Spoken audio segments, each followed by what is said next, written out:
إنما يخشى الله من عباده العلماء إن الله عزيز غفور. وقال إن الذين قالوا ربنا الله ثم استقاموا تتنزل عليهم الملائكة. جنہیں میں ڈھونڈتا تھا آسمانوں میں زمینوں میں، جنہیں میں ڈھونڈتا تھا آسمانوں میں زمینوں میں، وہ نکلے میرے ظلمت خانہ دل کے مدینوں میں. جلا سکتی ہے شمع گستاخ موج نفس ان کی، الہی کیا چھپا ہوتا ہے اہل دل کے سینوں میں. نہ پوچھ ان فرقہ پوشوں کی ارادت ہو تو دیکھ ان کو، یدے بیدار لیے بیٹھے ہیں اپنی آستینوں میں. بہار آئی اگر گلشن میں تو کس کام کی آئی، بہار آئی اگر گلشن میں تو کس کام کی آئی، نشے منصاف پہ باقی رہا نہ دل ہی سینوں میں. محترم حضرات، علماء کرام اور عزیز ساتھیوں، آج میں ان یاران باصفا اور شہیدان عشق و وفا، وارثان بلال اور سرافیل آزادی کے تذکرے کی سعادت حاصل کر رہا ہوں، جن کا قلب و جگر اسلام کی عظمت سے معمور تھا، جن کے چہرے پر عزم و استقلال کی کرنیں جلوہ فخر تھی، جن کا دل جذبہ جہاد سے سرشار تھا، جنہوں نے اپنی زندگی اسلام کی سربلندی اور اعلیٰ کلمت اللہ کے لیے وقف کر دی، جن کی ایک تاریخ ہے، جن کی ایک داستان ہے، جنہوں نے ہر دور میں اسلام کی آبیاری کی ہے اور جب اسلام کی طرف بڑھنے والی ہر بات سنون کی راہ میں دیوار آہنی پر تنہائی ہو گئے.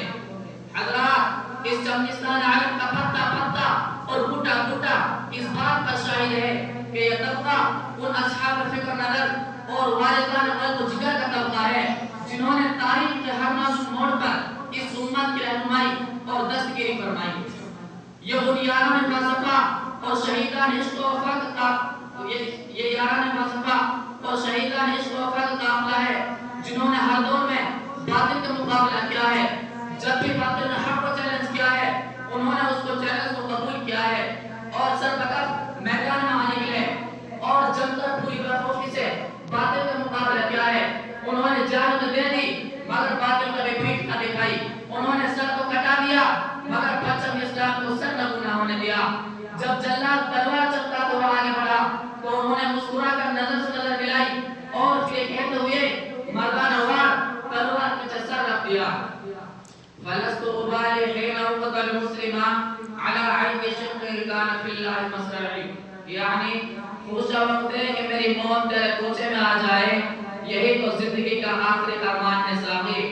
محترم حضرات، جب ہندوستان کی مقدس سرزمین پر انگریزوں کا ناپاک سایہ پڑا اور وہ اپنی شاطرانہ ویرانہ چالوں سے یہاں کے مالک بن بیٹھے، جب باشندگان ہند پر طرح طرح کے ظلم و ستم کے پہاڑ توڑے جانے لگے، جب ہندوستانیوں کو غلام بنایا جانے لگا، جب ہندوستانیوں کا خون ان کے پسینے سے ارزا ہونے لگا، تو ایسے نازک وقت میں سب سے پہلے جس شخص نے علم کا رب بلند کیا وہ محدث کبیر، امام جلیل، رئیس الاولیاء، فخر چمن، محمد ظفر، ناقش وطن، شاہ عبد العزیز ابن ولی اللہ محدث دہلوی ہے.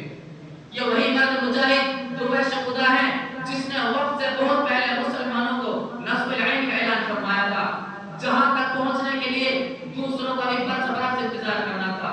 شاہ عبد العزیز کا خطہ کیا تھا؟